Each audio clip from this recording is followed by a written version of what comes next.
I think right now we have to get people. We have to get people to spend their Bitcoin. We have to, because day by day, BlackRock and Michael Saylor and all these folks, their Bitcoin's never going to be seen again. It's going in a cage, you know. And if we don't distribute it throughout the people and actually utilize Bitcoin as it was intended, you know, who knows what our future will hold. If you're here in Zonte or anywhere in outside of the United States, you're literally doing Bitcoin mining, right, for your short-term rental. And we think it's a very interesting world that we're going to live in the future. If people can actually get on the Bitcoin standard, we think that we have a real opportunity for growth. We're actually building a Bitcoin business for Bitcoiners, so we really need Bitcoiners to support our project.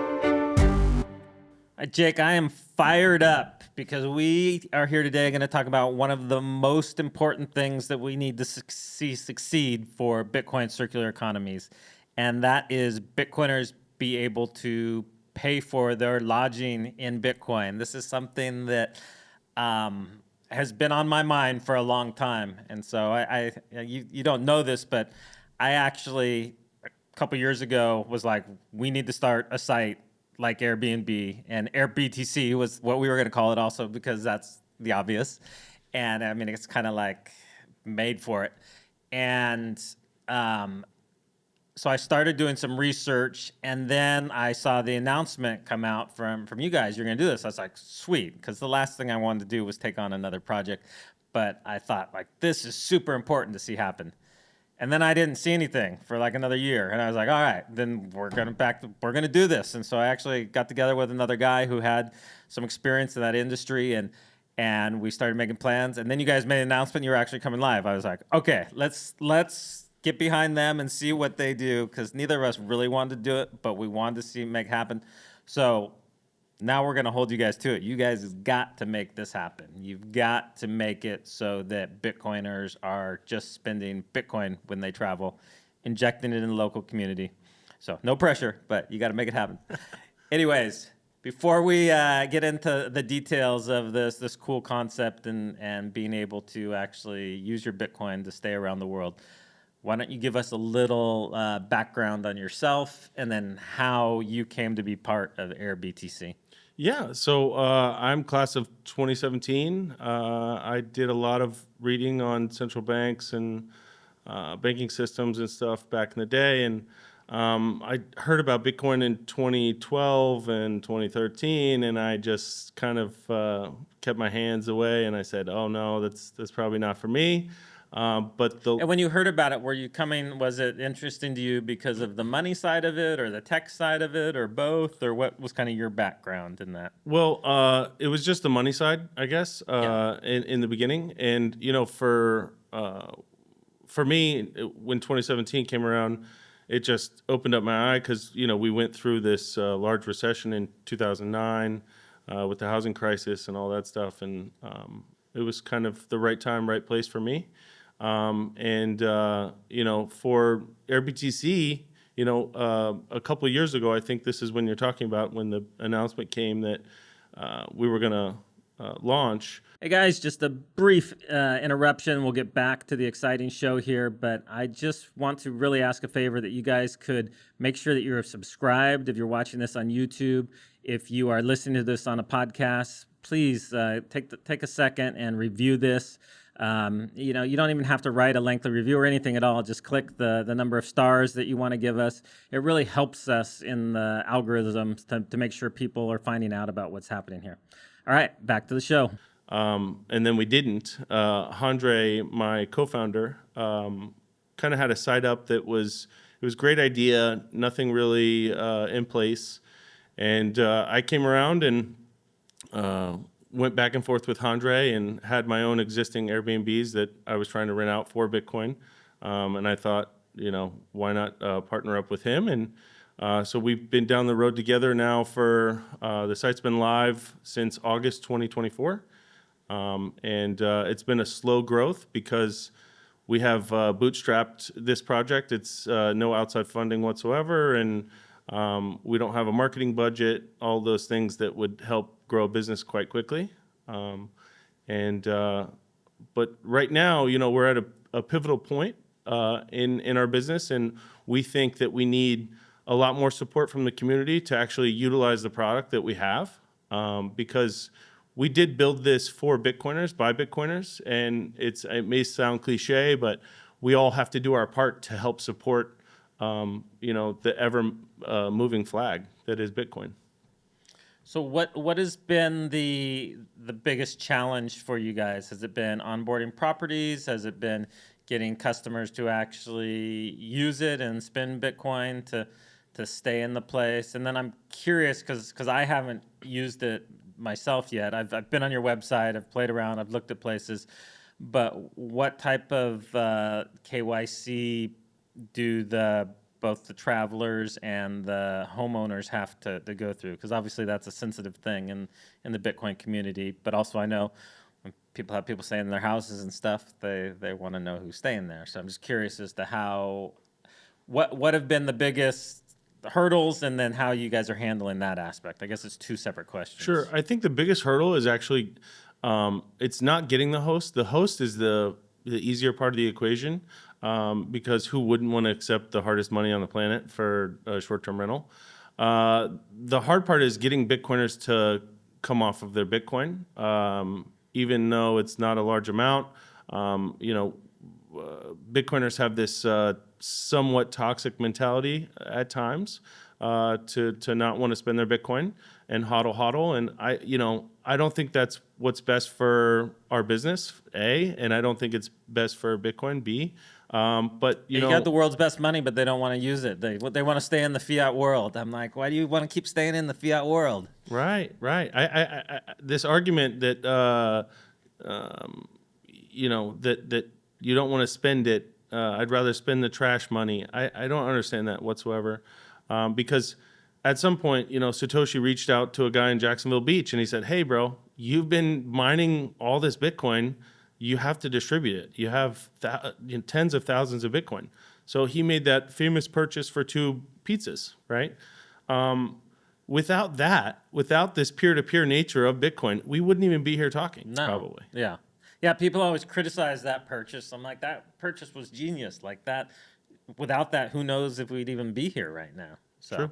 that's definitely crucial. So on to so you're able to onboard properties, although going to your site, obviously you guys have a small fraction of what you would find on Airbnb or even VRBO.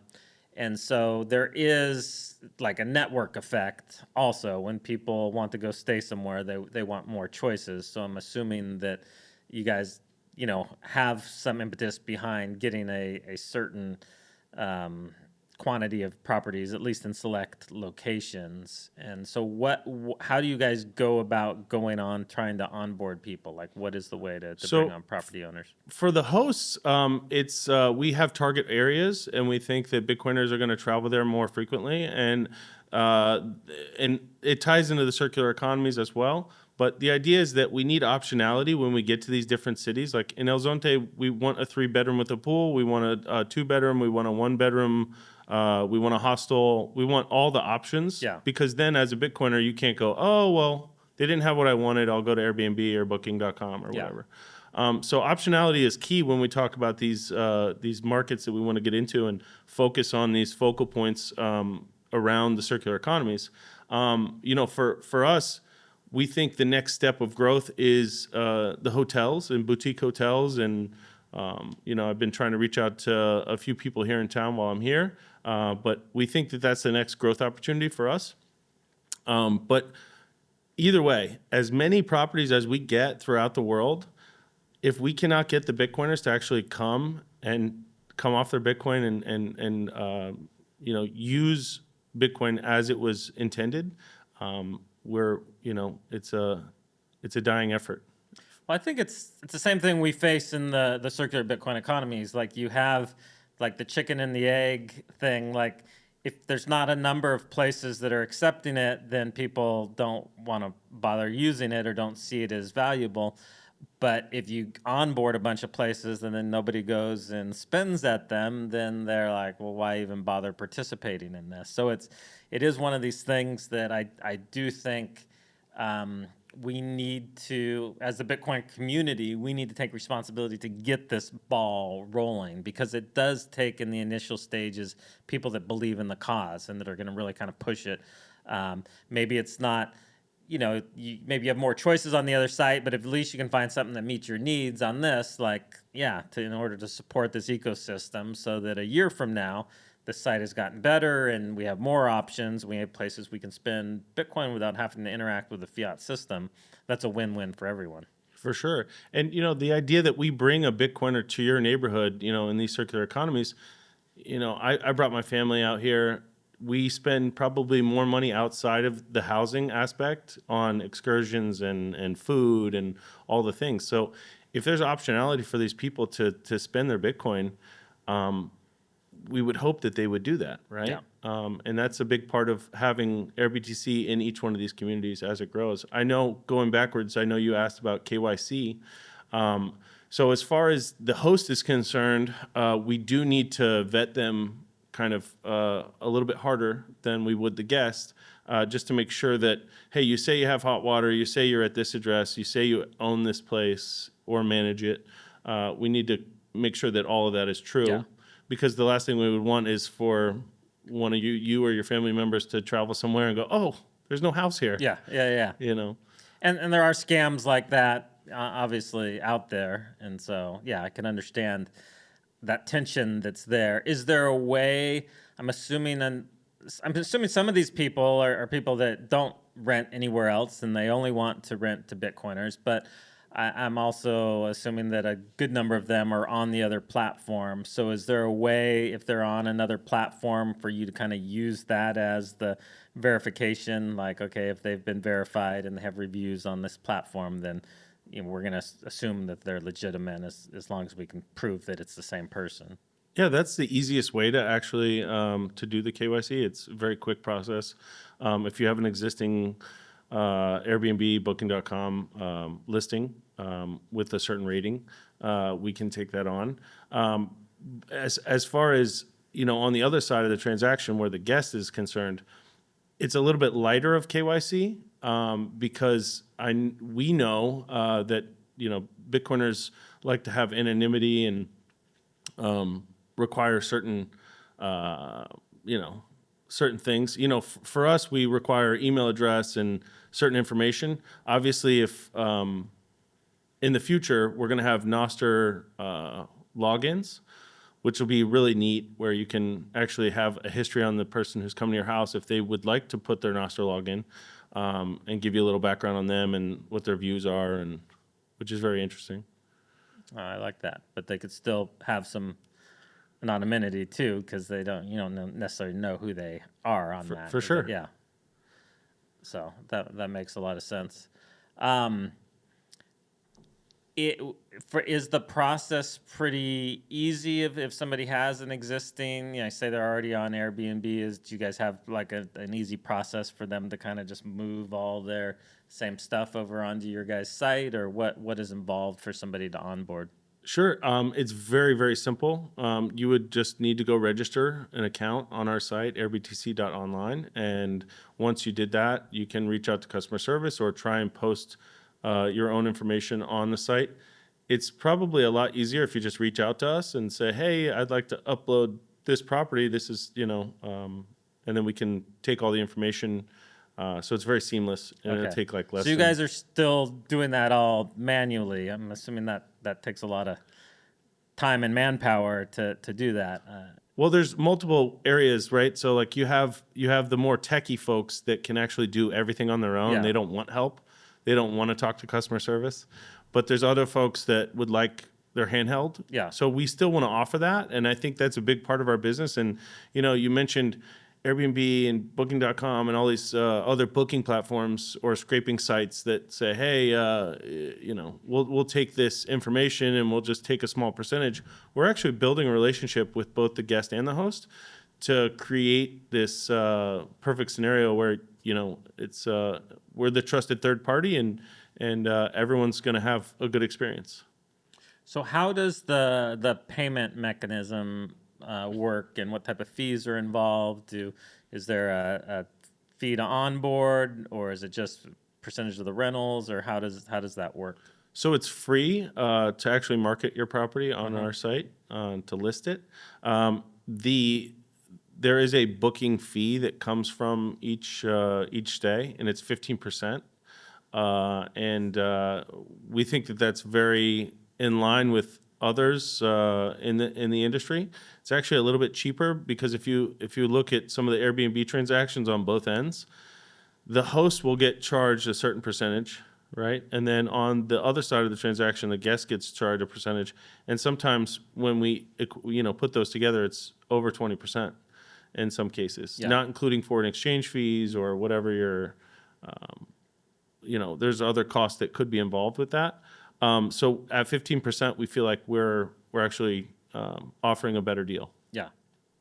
And so when say I go to book a place and it's I want to book it for 5 nights. It's 100,000 sats a night, and I see you guys post both in dollars and sats, so I don't know what gets locked in there. But say I book that, and we like to think in sats, obviously. So it's 500,000 sats, and so I've booked that, and the trip is in a month from now.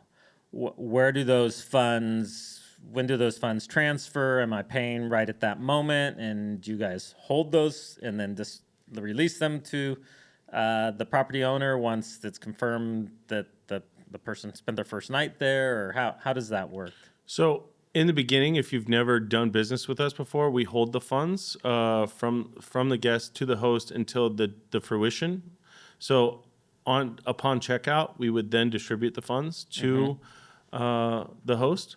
But after you do business with us a few times, and we have some people that have had repeat bookings, and we'll pay them on the first day. So you're talking about for the homeowner. For the the okay. homeowner or host. Okay.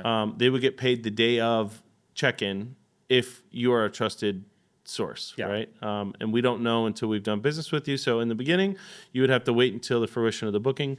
But for us, we would take the sats on and we hold them in cold storage and then distribute the funds. If there's any, it depends on each booking is different, right? So if you're a host and you would require a deposit, or you require, let's say you have $1 million worth of art in your house, you want to require a 2 Bitcoin deposit. We actually have a yacht that has a 2 Bitcoin deposit to even rent. So it's each unique property has its own. It's not just a one size fits all. Yeah. But you're locking in the price in at that time. So even if Bitcoin goes down in that month, it's the homeowner, or if it goes up in that month, it's the homeowner that's taking on that. They're committed to receive a certain amount of sats at that point. Is that how it works? That is how it works. For now, in the future, we see stable sats playing a role in the longer term booking before the stay, because the price will fluctuate. But as we've seen over the past month, I mean, it's been pretty steady. Yeah. Over 100K. So well, and I mean, if you're really a Bitcoiner, you're going to believe that over time it's going to be going up to the right, and so that's for me. I would want the amount locked in sats, not in fiat. So. But I understand what you're saying. Some people, get a little squeamish about that, especially maybe if they're a little newer to the space. For sure. And when we talk about some of these folks are not just Bitcoiners, who are property owners, they're running a business. So we understand that you want to run an Airbnb or Booking.com VRBO listings at the same time as the AirBTC listing. It's very easy to do. We have calendar integration through iCal, and in the future we're going to be tying into the back ends of some of these hosting providers as well, managerial side, and so we see a very smooth process moving forward. And how long do you think before you have that function? Probably about 3 months. Okay. Yeah, it's going to come quite quickly. Okay. So it looks like from looking at your guys' site, I mean, El Salvador, I think, has the highest number of listings, which I love to see. And that makes sense, being Bitcoin country. How have you guys like gone after specific areas to try to onboard, or has it just been like naturally some places like people have come to you more, or how is that? How's that kind of rollout going as far as who you onboard? Yeah, it's definitely. I guess in the beginning it was more like put your finger in the air and see what. But I had this natural draw to Zonte and this whole area by the beach.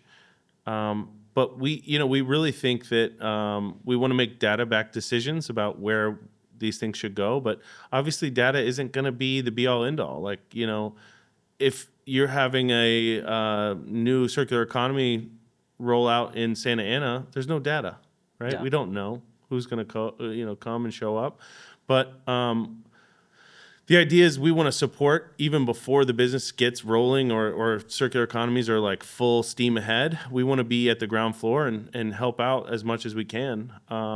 But here specifically in El Salvador, we think El Zonte is the perfect spot. We want to get something or more stuff in Escalon, in the city, maybe in Zaragoza.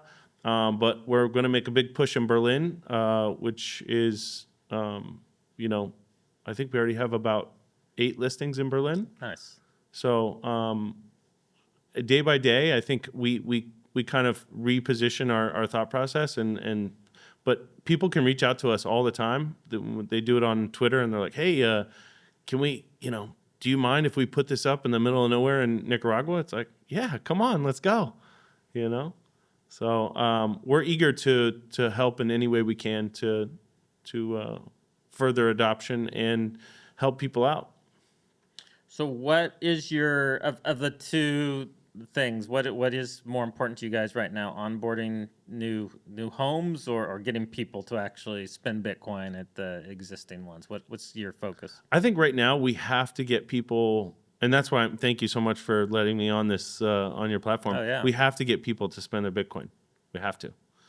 Because day by day, BlackRock and Michael Saylor and all these folks, their Bitcoin's never going to be seen again. It's going in a cage, And if we don't distribute it throughout the people and actually utilize Bitcoin as it was intended, who knows what our future will hold. Yeah. No,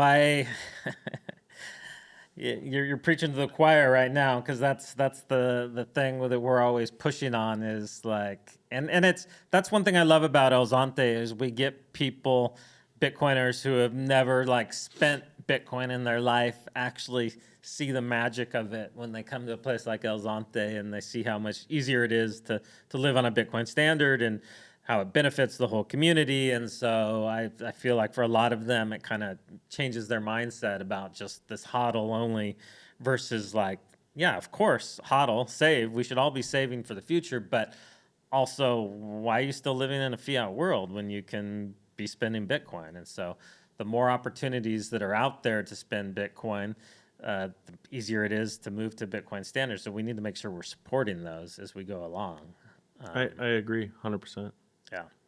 So I'm curious if you guys I don't want to push you in an area you're uncomfortable talking about. So if you feel like we don't want to talk about that, but I'm curious if you guys see an opportunity with Bitcoin to really arbitrage some of the restrictions and challenges that you see in a lot of places that they're putting on Airbnbs. And so you have these cities, like New York or, Santa Barbara, where I went to school. My kids are in university there. There's areas where, they restrict them from doing Airbnbs. And it's kind of even dubious if they have the power to do that restriction, but they make life very hard on them.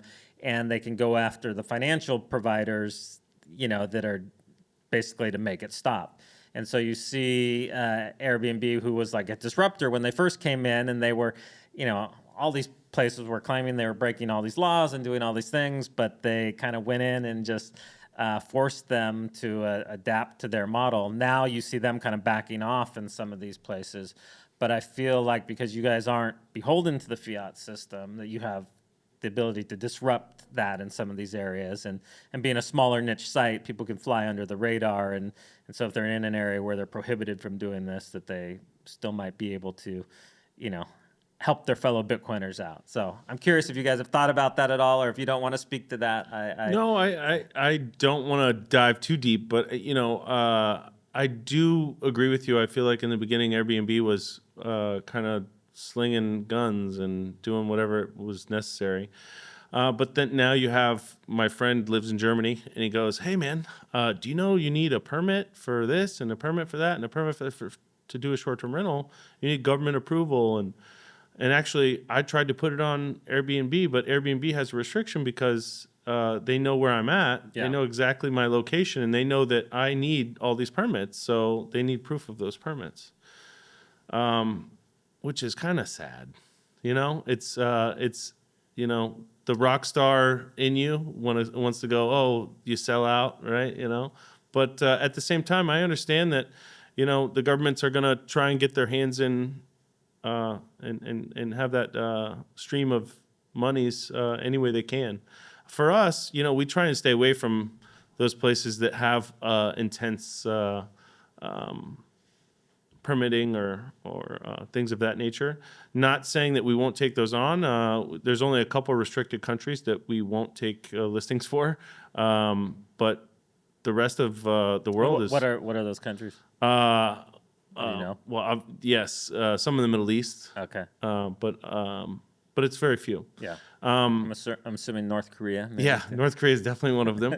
But for us, we think that yes, we are going to fly under the radar, but hopefully we get to a place where Bitcoiners actually support the project and we're off and running.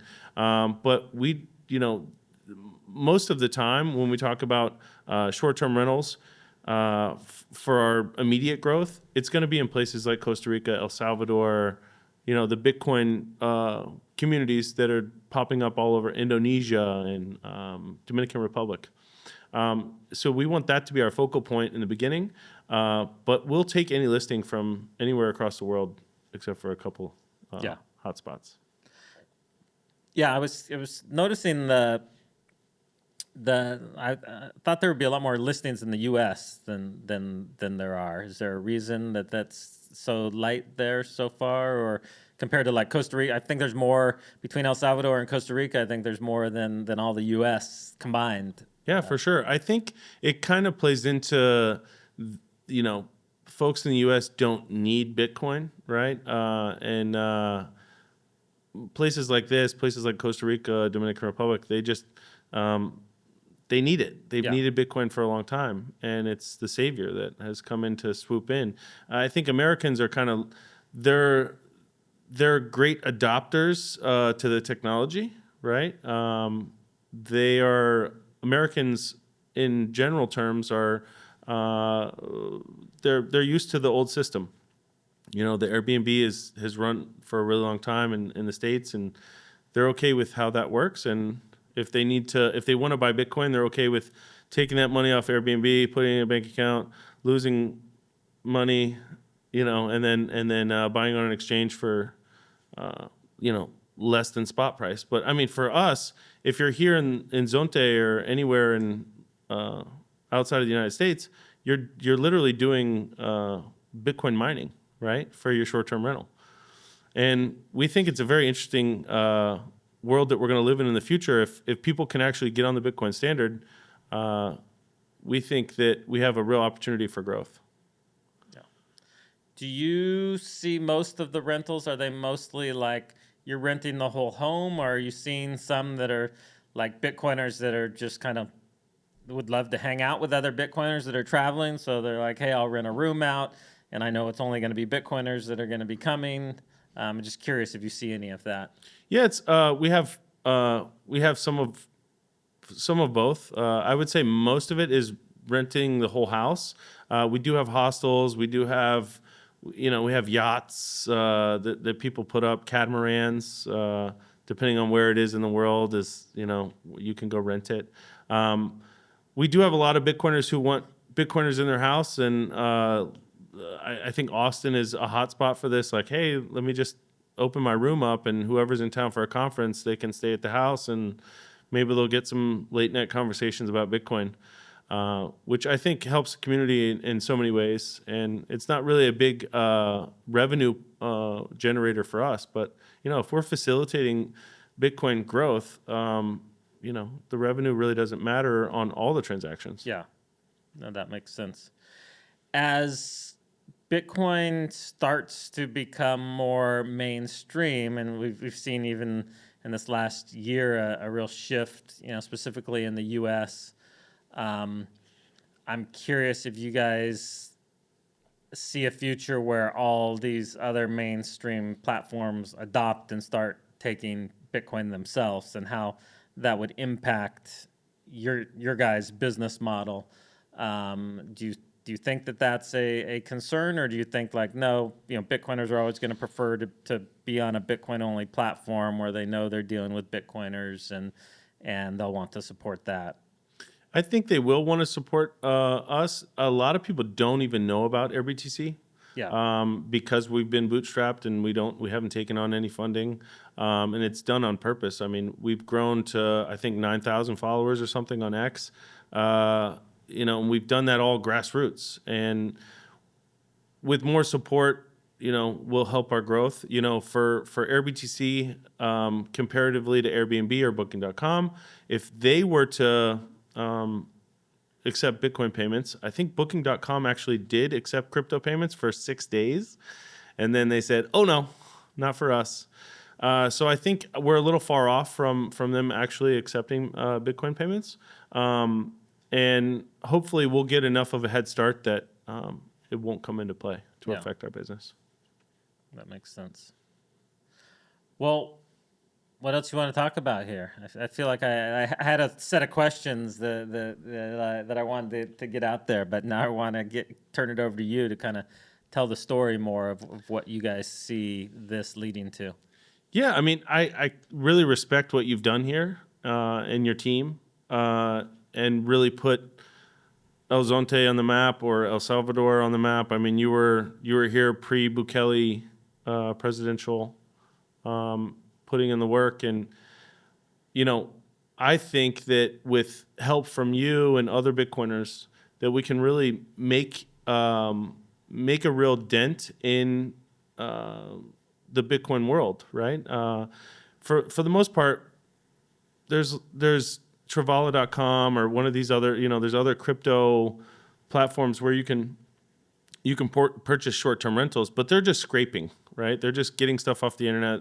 They don't make a personal relationship. They're taking small percentages of the transaction, and we're actually building a Bitcoin business for Bitcoiners. So we really need Bitcoiners to support our project, because it's more than just using it once and going, oh, it was great. I mean, you even said, hey, I looked on your website, I never used it, right? We need people to actually go on and find something, even if it's kind of a little bit out of the way in the beginning, because it'll only help adoption. So if we're 5 miles away from your destination, you need something 5 miles away, please just drive 5 miles, right, and stay with us, because a year from now, we're going to have something right exactly where you want it. Yeah. But it's only going to happen if you book today, right? So we really do need the support of the community. No, that 100% makes sense. And as you guys start getting more locations on there, when I looked in the past, and this was, I think it was right after you guys launched, and there was hardly anything at that time. So any of the places I was looking to go, there wasn't anything even like 500 miles away. So, but I was on there today, and you guys have a number more homes and kind of all over the world. And so, if we can kind of like keep this, spin this up exponentially, and that's how these things, oftentimes go. It's those getting those initial ones is kind of slow and hard, but then it kind of starts feeding on itself. So we'll definitely make that happen. Maybe we can, I'll have to think about it a little bit, but maybe we can do some type of promotion when we release this episode that the people that book that week, for every person that books, will donate to one of the nearby circular Bitcoin economies there to try to give them a little extra push to get that first booking in. Let's do that. Yeah. And maybe we'll match whatever your donation is. Perfect. And hopefully we can push adoption. And hopefully a year from now we'll do an update, and maybe we'll have 2,000 properties by then. That would be amazing. Is there, do people need to like register to, is it helpful for people, even if they're not booking yet, for them to just go on and register? Is there a process for that, or is there only a process when you're ready to book? No, I mean, if you do want to KYC yourself and you want to give us your information so we can help to market to you, please go register your account. You don't have to do that right away. But So you can book without really having to do any of that. You can book until you can go throughout the booking process, and then at the end of the booking process, you have to create some sort of an account that has an email and verification system where we can send the email to. Okay. But Is that all that's required? Is an email? It's exactly. Okay. Email through verification, and then also if your people. If your listeners do want to go and register an account, we actually send special offers through our email list, and so it is advantageous to do it if you're thinking about booking. Yeah. Okay. Awesome. Well, I mean, I feel like we kind of flew through this here. So anything, I'm kind of surprised else you that want to talk about. Yeah, I'm kind of surprised that you actually had the same idea, and I know that's something we talked about in the beginning, but I just think it's so interesting that you were thinking about actually doing AirBTC, the actual name that we're using. I mean, it kind of like writes itself, like Airbnb, AirBTC. I mean, it's yeah. I mean, I think it was kind of a natural. It was like it was made to happen. Yeah. Well, thanks for letting it happen. No, I'm super excited for your guys' future in that. I don't know if at some point you guys are looking to raise funds. Maybe you can come back on and talk about that. I definitely admire people that bootstrap things, but also I know sometimes you need funds to make it actually happen at a pace that you don't get overrun by somebody else. And so yeah, would love to have you guys back on at that point, or if you guys have any other announcements. But in the meantime, we'll have to start, promoting a little bit more from our Twitter handle. We can push things if you guys have, specials or stuff or new locations you're trying to promote. But selfishly, I want to see this succeed. Me too. Well, thanks, Mike. I appreciate you having me on. Yeah, and we'll hopefully see you in one of your homes one of these days soon. Sounds like a plan. Oh yeah. Okay. Let's roll the video before we sign off here.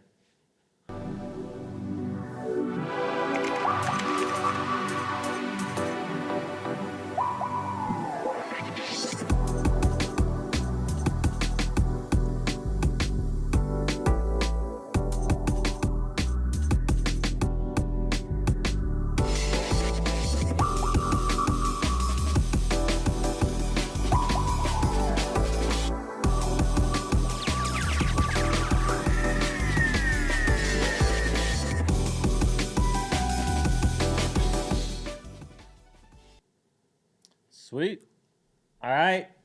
Everybody go there, check it out, follow them on Twitter. And do you guys have a Nostr? I'm not on Nostr, Nostr, AirBTC. So, Yeah. Okay.